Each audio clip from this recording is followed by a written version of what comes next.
I don't think I've ever seen a star cooperating witness get his knees chopped out quite as clearly and dramatically as what just happened with Michael Cohen. I've certainly seen very effective cross-examinations of cooperating witnesses. I've seen aspects of their story cut into and called into question, but this goes to the heart of the allegation here, that phone call on October 24th, and it looks to the jury and to Anderson Cooper and Kara Scannell and Judge George Grasso, who are all in the courthouse, that was a devastating moment.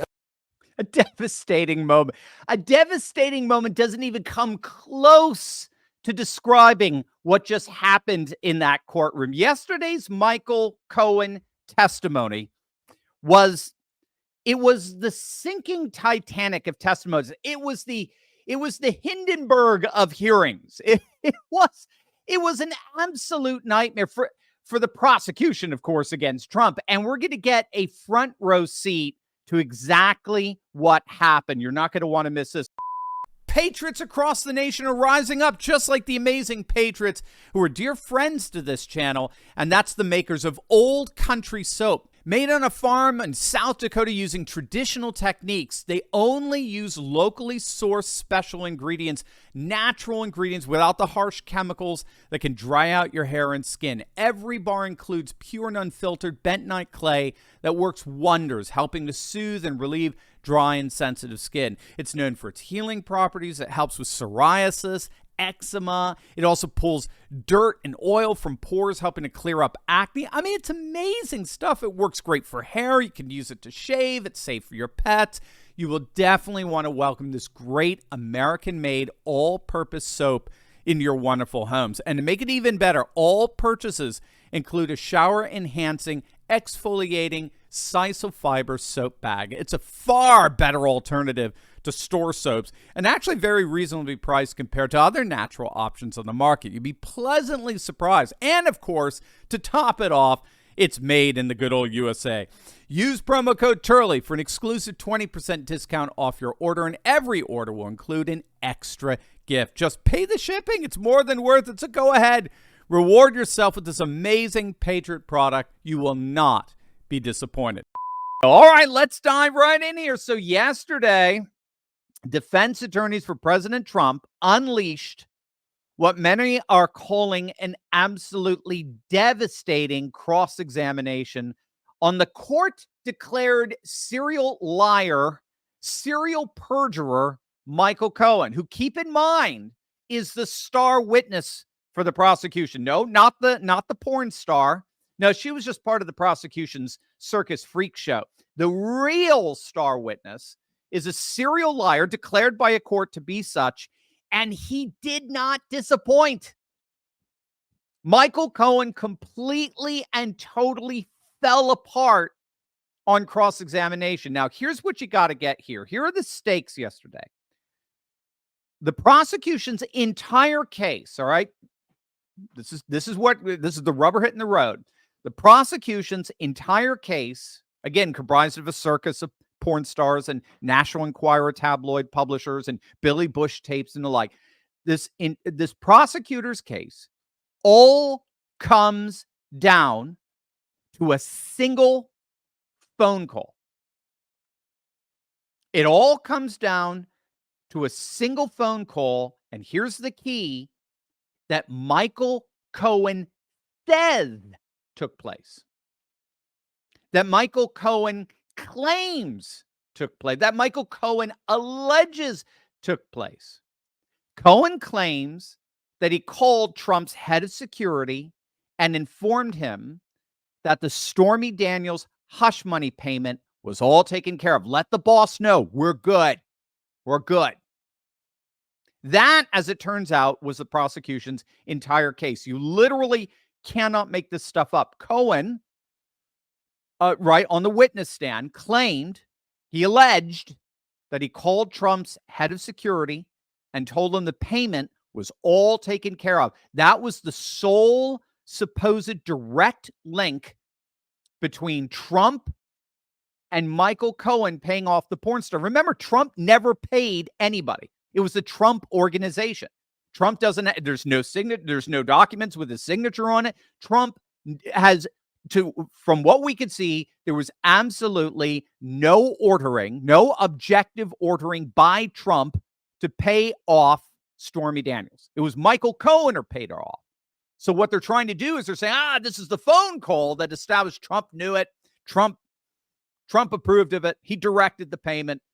And this is it. This was all to try to cover up this alleged affair during his campaign in 2016.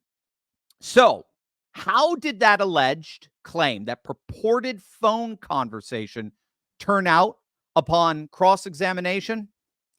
Here's Jesse Waters to explain it. It came out the call never happened.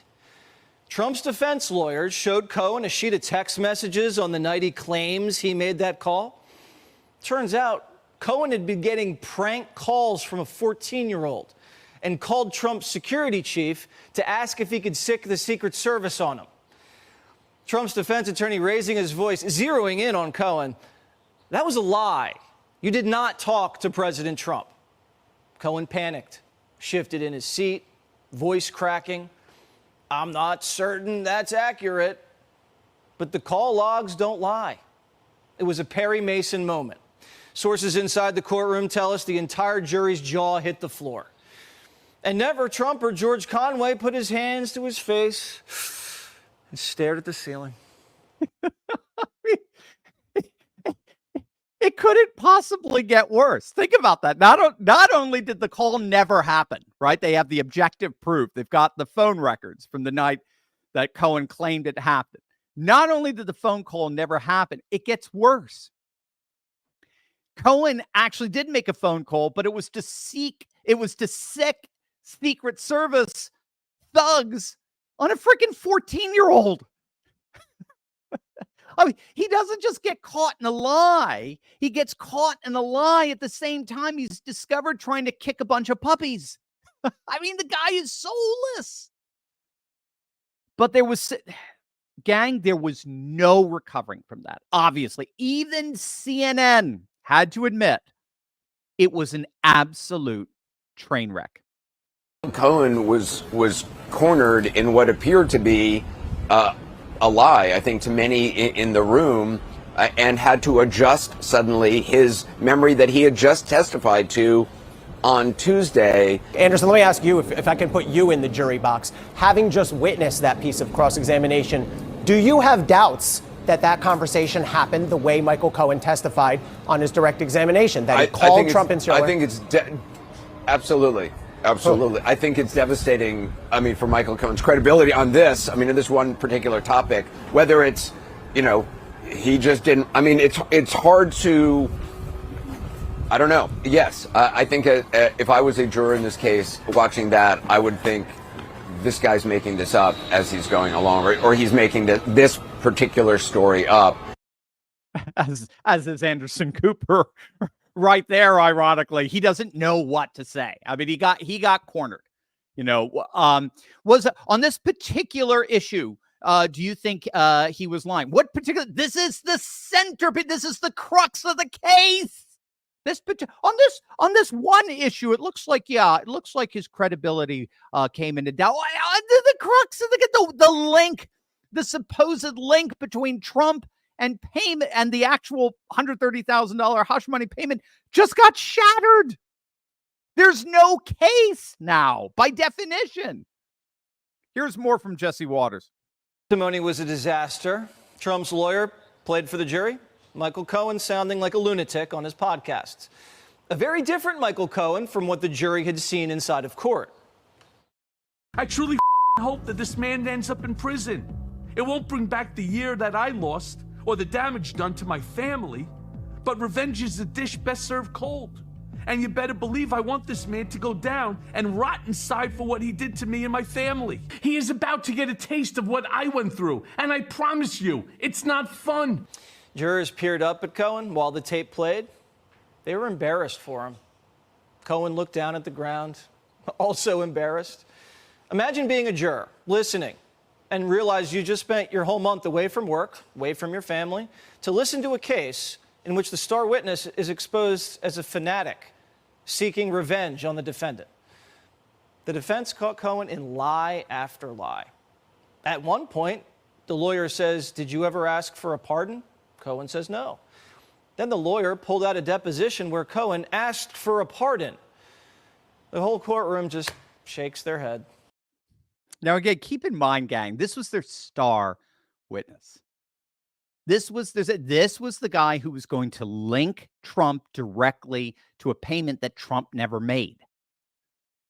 The porn star was just the warm-up, right? She was just literally there for sideshow entertainment.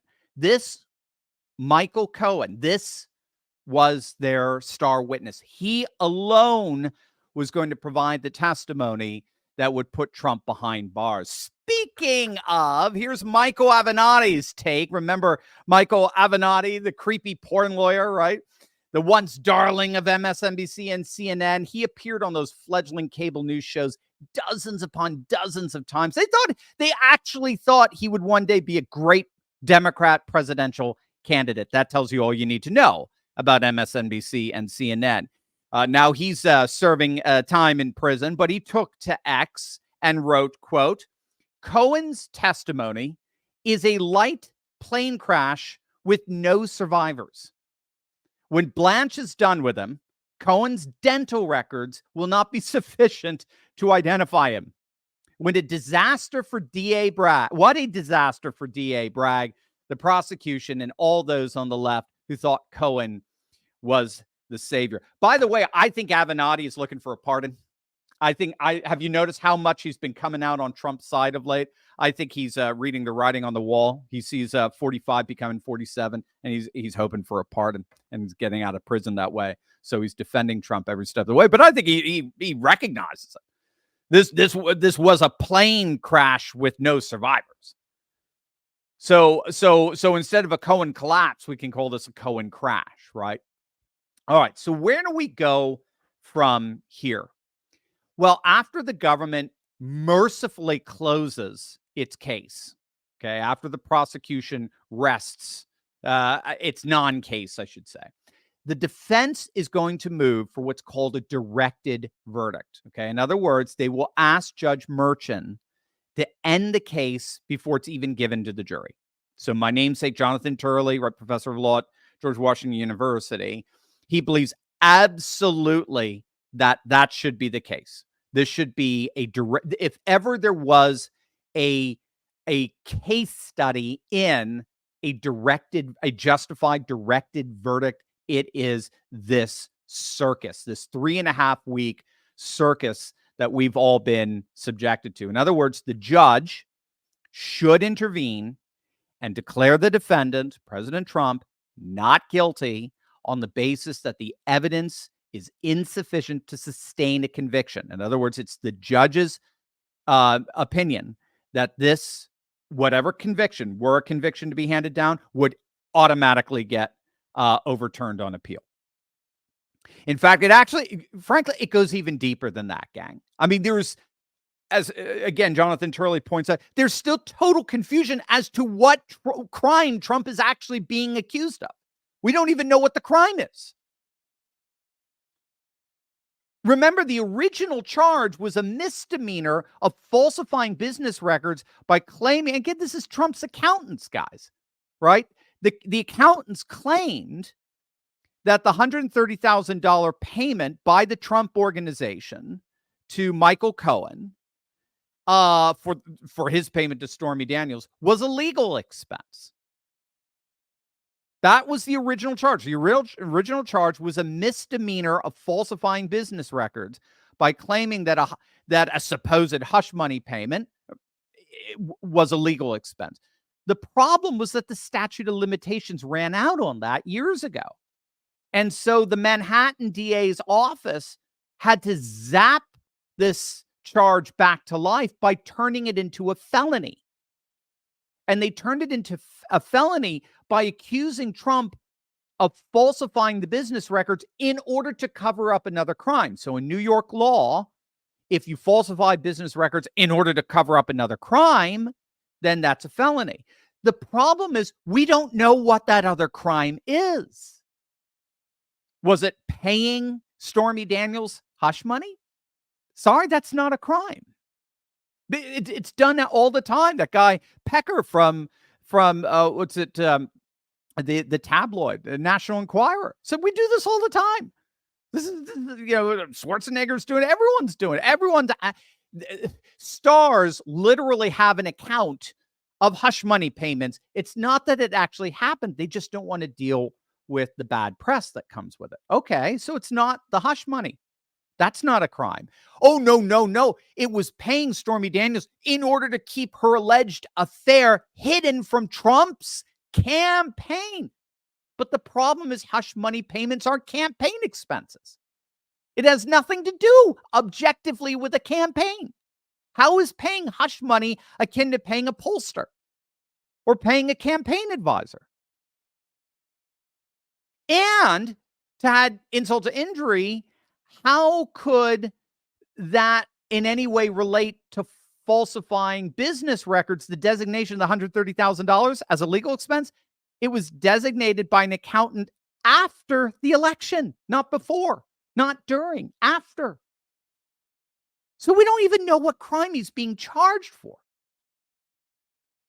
So what it appears, what's really going on here is that Manhattan DA, Alvin Bragg, when all is said and done, he is counting on this jury to convict Trump solely for being Donald Trump. That's the crime he's ultimately guilty of. His crime is being Donald Trump. This is the epitome of a Banana Republic style weaponized legalism. It is the epitome of looking for a crime to convict a man of, rather than looking for a man to be convicted of a crime that actually objectively took place. It's the epitome of looking for a crime in order to convict a man, rather than looking for a man in order to be convicted of a crime. It is an affront to everything that a constitutional republic claims to be. Brought to you by the effing Democrats. And it's being brought to you by the Democrats because they do not believe it is an open admission that Biden cannot win in November. And so they're trying to take Trump out. This is an affront to a democratic republic, as this is as much of an affront to a democratic republic that we have ever faced. And the media couldn't give a shit.